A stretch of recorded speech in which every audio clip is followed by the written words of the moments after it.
Day mga Airsoft, good day po sa inyo lahat mga kabigman. No? Hello mga Airsoft, ngayon lang ulit tayo nagkita-kita. No? Marami lang ako inasikaso nitong kanina. At good news din pala, no? Na-pick up na po yung mga item natin for shipping. Mga item natin kanina. So bumiyahe na, lumarga na. No? Kaya yung mga Airsoft natin, sit back, relax mga bossing. Siyempre makakarating rin sa inyo ng maayos yung unit ninyo, no? Okay, so meron lang ako isang payo sa ating mga Airsoft. Pagdating sa inyo ng unit nyo, lagi kong pinapaalala to na check nyo muna kung tampered, no? Siguraduhin ninyo na yung unit ninyo is maayos yung packaging. Pag yung unit ninyo, sablay yung packaging, mag-demand kayo ng video, unboxing video doon sa courier, no? Huwag ninyong papayagan na may hiwa yung packaging ng unit tapos tatanggapin ninyo kasi magkakaproblema kayo. Ibig sabihin, lumabas sa amin ng maayos yung packaging tapos pagdating sa inyo may hiwa, may nangyari sa courier, 'di ba? Kaya magsiguro kayo.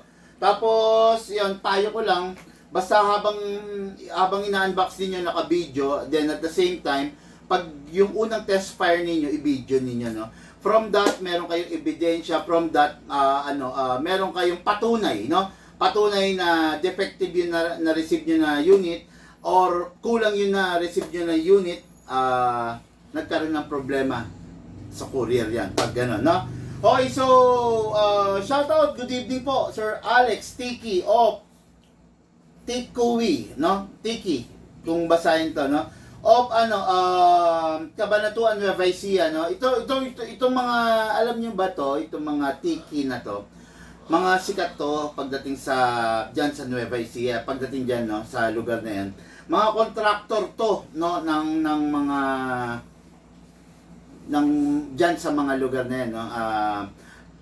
Kumbaga baluarte nila yan. Nueva Ecija, no? Pahabol unit to para sa ating Airsoft kasi okay, si Sir Alex Tiki is paalis na ng bansa sa linggo. Okay, so yung mga natitira niyang araw dito sa ating Pilipinas is gusto niya maglaro-laro, maglibang-libang. Then, yung unit niya is iiwan niya sa kanyang misis. Okay, so napakaganda ng kagustuhan na gano'n ni Sir, no? So, kung gano'n, bossing, mas maganda siguro, i-guide mo ng gusto si Madam, si Mrs. mo, no? Alam nyo ba mga Airsoft, no? First time in the history na merong magpapalala mula Bulacan hanggang Cabanatuan, Nueva Ecija. Madalian Express, no? Ito na yung unit ng ating Airsoft, no? Hindi na rin natin papatagalin para dire-diretso na yung ating yung Airsoft natin, no? Sikat na sikat, napakalupit, napakaganda, compact edition, the SRC 2011 4.3. Ano yung meron itong unit na to? Bakit sinasabi mong sikat, big man? Ano yung tagline nitong unit na to? Bakit sinasabi mong maganda? Okay, itong unit na to, way back, mga 3 weeks ago, a month ago, talagang kumamada to. Talagang sikat na sikat to, no? Kita ba sa camera? Sa araw? Sa ilaw, no? Okay? Kitang, kilala tong unit na to kasi ito yung unit na premium na hindi naman kamahalan pero nagtataglay ng magandang internals. Okay? So, itong unit na to, compatible with 12 kg, compatible with 14, and compatible with CO2. Para sa isang napakaliit at napakasimpleng unit, compatible siya sa lahat ng mga gas, napakalupit, di ba? Number 1, naka-fixed outer barrel. Number 2, naka-hammer protection pad. Dito pala, hammer protection pad. Number 3, naka-reaper type half-up rubber. Number 4, naka-fine tuning. Number 5, naka-trigger job. Napakaliit na unit, karga ang upgrade. 5 upgrade. Di ba? Napakaganda. So, itong unit na to, wala ka nang gagalawin pa. Wala ka nang i-modify pa. Wala ka nang i-upgrade pa. Lahat nandito na taglay.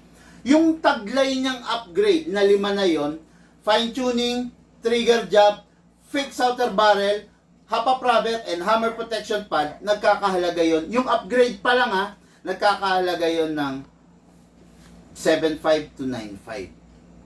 Oh, kita nyo, di ba? Yung upgrade pa lang nung unit, nagkakahalaga ng 7.5 to 9.5. Big man, yung bang unit na yan, worth it i-upgrade? Sulit ba na i-upgrade yan? Tama ba na i-upgrade ng tama ba na i-upgrade ng full upgrade yung unit na yan? Sulit daw ba? Yes. It is because high-end Taiwan itong unit na to. Okay? So, pag high-end Taiwan, sulit, worth it i-upgrade. Pag ang unit China, wag na natin i-upgrade. Diba? Hindi naman sa pero wag na natin i-upgrade kasi kahit anong gawin nating bihes, kahit anong gawin nating upgrade dun sa China, China pa rin siya, di ba? Walang iniwan mga ka-airsoft, no? Nagtrabaho ka sa maghapon, pawis na pawis ka. Tapos pag uwi mo sa bahay, magpupulbos ka, magpapabango ka, kahit anong gawin mo, ilagay mo sa katawan mo, kung hindi ka naligo, mabaho ka pa rin, di ba? Kung nagtrabaho ka buong maghapon, ngayon, pagdating mo sa bahay, magpupulbos ka, magpapabango ka, nang hindi ka naliligo, mabaho ka pa rin. Di ba? Ganon din yon. China, kahit lagyan natin siya ng fixed outer barrel, i-fine tuning, i-trigger jab natin siya, kahit i-hammer protection pad, kahit i-hapa praver natin siya, China pa rin siya. Hindi pa rin niya kayang pantayan yung mga malalakas na Taiwan or matitibay na Taiwan. China pa rin siya. Okay? Kaya yung sinasabi ko, sa paghahanap ng, hindi sabi ko sa inyo hindi maganda yung lighting Sa susunod, sabihin mo sa ate mo, wag babaguhin. Hindi makita ng maayos Hindi, wag mo na tawagin. Anong gagawin? Ba't tatawagin mo? Akin na yung yung pang Okay na, dali. Hindi makita yung unit pag ginaganyan ko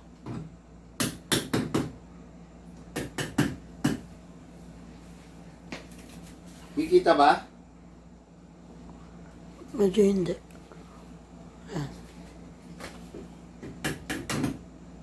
Susunod, wag nang babaguhin to. Sabihin mo sa kanya,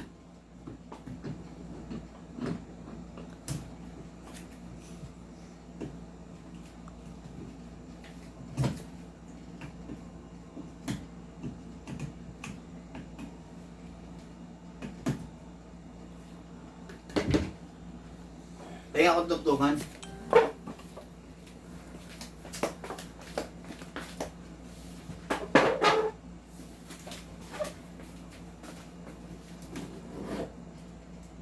Sabihan mo nga ngayon, wag na wag babaguhin yung mga pwesto ng ilaw.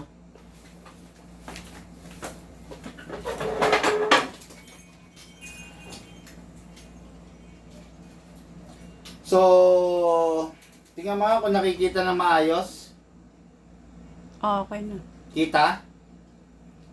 O yan, no? Kahit anong gawin natin doon sa unit mo, kung yung unit mo is walang kwenta, Taiwan, yung unit mo is pinakamura, wala tayong magagawa ron, mga ka-airsoft, no? Kung yung unit mo China, wala tayong magagawa doon, no? China, ay kung ganito, kaya kayo, may payo lang ako sa inyo, no? Pag maghahanap kayo ng unit, huwag kayo mag-i-inquire na magkano yung pinakamura. Ano yung pinakamura? Ngayon, tatandaan nyo ito mga ka-airsoft, no? Yung bagay na pinakamura, yun yung bagay na pinakawalang kwenta.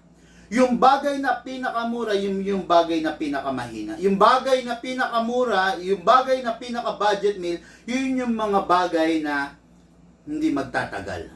Okay? Kaya maging wise kayo sa pagbili ng airsoft, no?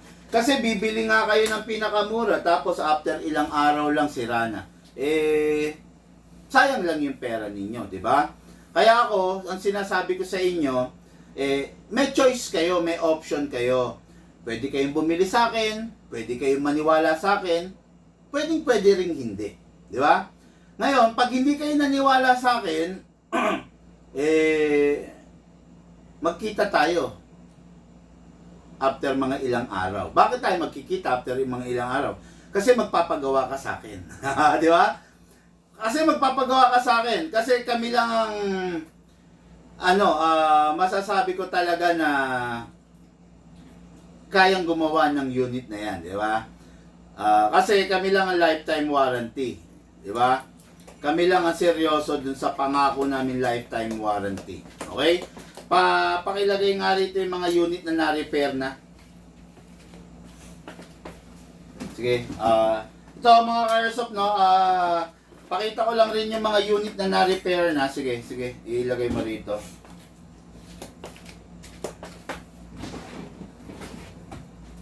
Okay, number 1 unit na na-repair na. Kung sa'yo to, kung nakikilala mo, sige, lagay mo dyan. Kung sa'yo to, kung nakikilala mo, magparamdam ka, okay? Unit ng unit na Sun Viper, okay? Taga San Ildefonso, Bulacan ang may-ari nito. Yung contractor. Yung sa DPWH. Unit na Sun Viper, okay? Ito na, okay na po yung unit mo, naayos na, okay? Bali, ang ayan, ito yung mga sira, half-up chamber, okay, hindi ko alam kung anong tawag dito, pero yan ang mga sira, no? So, ayan yung mga sira, okay? Unit mo na ayos na, no? Okay, okay, dali lang. Sige, look, isa-isayin natin. Lagay mo rito, look. Okay, then number 2 unit, T-Rex High Kappa, no? Okay na to, nagawa na, matino na, no? Naka-fix outer barrel pa, ayan, no? Naka-fix outer barrel, okay? Dinala sa amin to, hindi naka-fix outer barrel, tapos nagra-rapid fire, sira. Tingnan natin. Walang lamang hangin, no? Pero okay na to, nagawa na to, so kung sino ka man, kung nakikilala mo yung unit mo, magparamdam ka, sir, no? Ito. Para hindi masama sa mga hindi masama sa mga porso basta. Okay, unit ng ating hindi pa rin namin kay Airsoft to, no? Joey Baez, okay, ito yung unit mo. Sir Joey Baez, okay, ito po yung unit mo, ha? So, okay na to. This is, okay, WE with a slide ng AW Custom. Okay, naka-fix outer barrel na. Wala nang kalog yan. Ayan, wala nang kalog. So, okay na po ito. Ready for pick up na po to, no? So, okay, then next unit is unit na ito. CC Shadow 2. Okay, CC Shadow 2 na urban gray. Okay. Okay. Naka-fix outer barrel na, Ayan, naka-fix outer barrel na. Napakaganda nitong unit na to. So, okay na to. Okay, next natin. Kung sino ka man, kung nakikilala mo yung unit bossing, magparamdam kayo, ha? Okay, then next unit, ito hindi ito nagawa. Kailangan ng pyesa nito. Oo, kailangan ng pyesa nito. Anong unit yan? Yung ano ba to? Sig Sauer. Atin to eh. Ano yan eh? Yan yung habang nilalive ko nasira. Okay then. Unit, Costa Ludus. Costa Ludus na 2011. Okay, naayos na po. Unit ng ka-airsoft na si Mark Maige. Basahin mo nga. Mark Maige. Yan. Sir Mark Maige of Santa Rosa, Laguna. Ito na po yung unit mo. Costa Ludus. Okay na po. Na-repair na po, no? Lucas. Okay. Then, next unit is unit na revolver. Okay. So, okay na to. Na-repair na to. Okay. So, kung nakikinig ka, kung nanonood ka, ito na po yung unit. Pwede na pong kunin, no? Ready na po siya. Okay. So, then next unit. Isang dahilan kung bakit nasisira ang revolver. Hindi gumagamit ng tamang gas, no? Hindi gumagamit, nag-a-attempt na gumamit ng gas na hindi pang airsoft, no? Marami kasi different types of CO2. Merong mas mahaba yung dito, yung tip. So pag yun ang ginamit nyo, nasisira yung mismong unit ninyo. Okay? Unit na i-message yun ay may-ari nito. Saan yan? Limcat Battle Cat yung may stroke patient. San Jose del Monte, Bulacan yung naglobat yung Grandia. Okay, so Limcat Battle Cat, okay na po yan, naayos na po. Then next unit is the unit, ito yung ano, unit nung merong ano, natatandaan mo, yung ATV, may kawayan. Okay na. Okay na. Oh, ito na yung unit niya, naayos na. Okay, so ayun. Then next unit is the CC Shadow 2. Unit ito ng taga Santa Barbara, Baliwag, Bulacan. Okay, CC Shadow 2, okay, na fix outer barrel na. Okay, napalitan ng half up. Alam ko pinalitan to ng half up chamber eh. And inner barrel, okay, firing. Okay, walang hangin. Pero okay na po ito, working na po. Maayos ang kondisyon, okay? So ayan yung mga unit na pina-repair sa atin no, na mostly hindi naman sa amin talaga binili. Ano yan? Ano yan? Na mostly hindi naman sa amin binili, no? So, okay, so dire-diretso tayo. Okay. Good evening, Big Man. Sabi ni JP Escanio, Alan Villaris. Good evening din po. Lozano Sunga, Mark John Sarmiento Sunga. Hello, sir. Good evening. Ipon lang ako, sir. Pa-upgrade ako sa inyo. Sige, sir. Ipon lang po, no? Kaya pala laging busy si Alan Villaris. May pinag-iipunan. Magpapa-upgrade. Okay? No problem yan, sir. Okay? So, 4.3. Napakaganda, napakalupit, napakalakas. Kahit maliit siya, taglay niya yung malakas na... Paano ba sabihin to? Taglay niya yung nagtataglay siya ng napakatindi, napakatibay na internals, no? Yan ang masarap dito. Lahat ng klase ng gas kaya. Meron na akong gas. 12 kg, 14 kg CO2 kayang-kaya nito. Okay? So, magazine, 27 rounds, silicone, reloader, gas. Ito yung reloader. Okay na. Okay. Ang magazine nagtataglay ng 27 rounds. Iwasan pong malaglag kasi yung main O-ring niya is mami-misalign. Pag na-misalign yung main O-ring, so ang tendency, magkakaroon ng leak. Okay? So, press the valve. Lagi, wag niyong kakalimutan, mga ka-airsoft. Always, silicone. Press the valve. Tapos, saka po natin isprayan. Okay. Na, kailangan naka-press tayo para yung O-ring natin yung valve natin is open. Yung oil mo, bababa. Diba? Papasok. Okay din dito rin. Okay. Tandaan nyo itong unit na to, kahit maliit siya, nagtataglay siya ng super lakas. Bakit? 12 kg, 14 kg, at saka CO2, pwede rito. Kayang-kaya niya. Okay? Ngayon, kasa natin. Then, ilock manually, sprayan natin sa slide stopper. Okay? Tandaan nyo mga ka-airsoft, dito sa Big Man, ang unit, lifetime warranty. Okay? Ngayon, sprayan sa slide stopper, sprayan din sa nozzle. Okay? After that, na-sprayan mo na, release, then rest. Okay? Meron siyang beaver tail, kailangan mong ma-press. Meron siyang hammer, kailangan humahampas yan. Meron siyang ambidextrous, safe po yan, para yung unit hindi mag-fire kung sakasakaling aksidenteng napipindot ang trigger. Okay? So, let's begin. Lagay tayo ng gas. 12 kg lang gamitin natin, upside down, then press down. 1, 2. Okay, Big Man, bakit 2 seconds lang? Bakit yung nabili ko dun sa isa, nilalagyan ko 7 seconds, 10 seconds? Nakakapag-fire lang ako ng 25 to 30 rounds.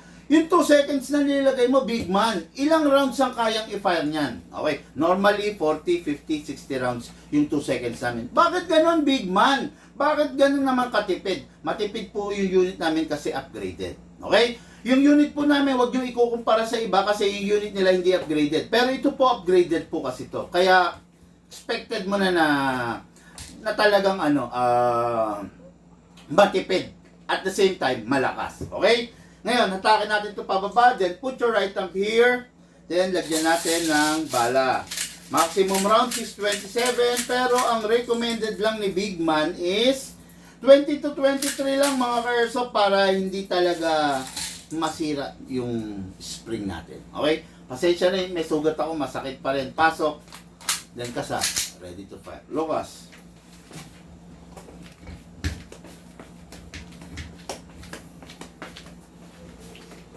Okay, firing. Pakita mo sa kanila yung unit. Okay, firing!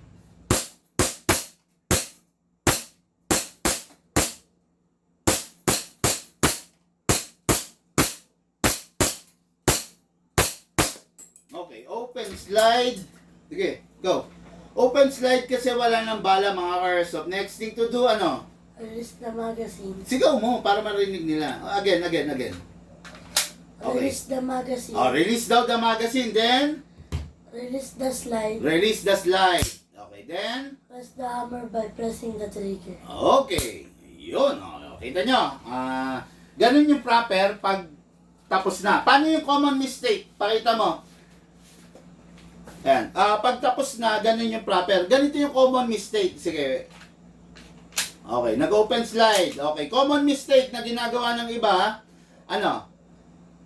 Nire-release agad yung slide. Okay. Then nakikita nila na yung hammer is naka-engage. So i-rest nila. I-rest mo.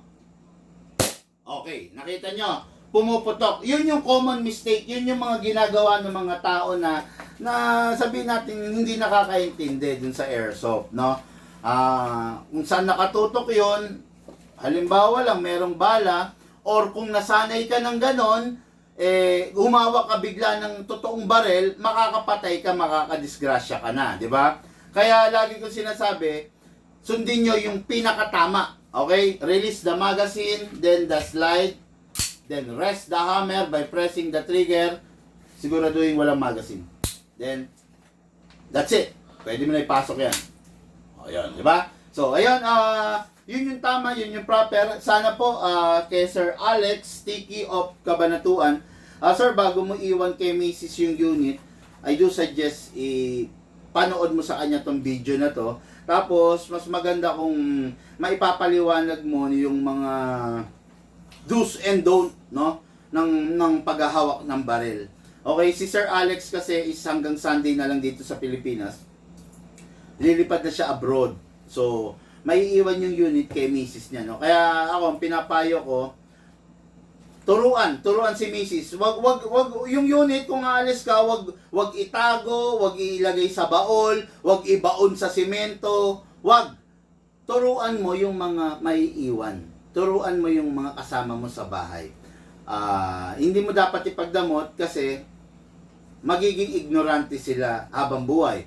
Pero kung pag itinuro mo sa kanila yon, the first time na nakita nila yon, ipinaliwanag mo kung para saan yan, kung ano yung pwedeng mangyari kung hindi magiging responsable sa paghahawak ng baril, malamang sa malamang, hindi ka problema. Okay? So, okay, boss, magkano pagawa para mawala alog ng barrel? Fixed outer barrel po yun, no? Mag-PM ka po para malaman mo yung detalye, okay? So, okay, ipon lang ako, sir. Ayun, okay. Napakaganda ng ating live ngayon. Pipick upin to ng ating ka-airsoft, no, from Nueva Ecija, okay? So, ayun mga ka-airsoft, ayun pala, nahahagip ng ating camera. Grabe mga stock natin ngayon, pang malupitan. Ang dami, lahat naka-fix outer barrel, lahat naka-tuning, lahat naka-trigger job dahil, syempre, ginawa ng ating gunsmith, no? Kaya nga sabi ko sa inyo yung unit, pagdating ng unit ng stocks, hindi agad binebenta.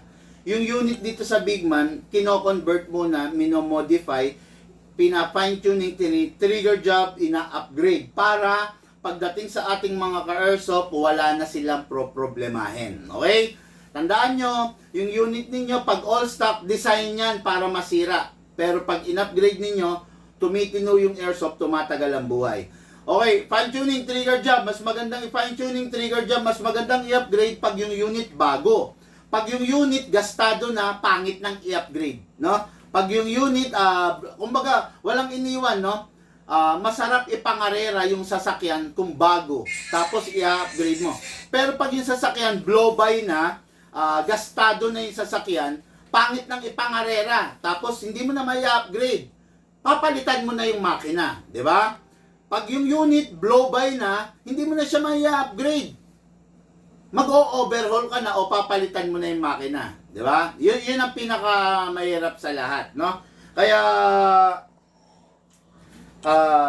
matuto po tayong sumunod dun sa mga sinasabi ko na tips sa inyo para hindi po sumakit ang ulo ninyo. Okay? Lahat po tayo nagmula sa iba't ibang larangan, pinagbuklod, pinag-isa ng iisang libangan. Yun po paglalaro ng airsoft. Siyempre, hatid po sa inyo ng inyong lingkod, Big Man. Thank you po!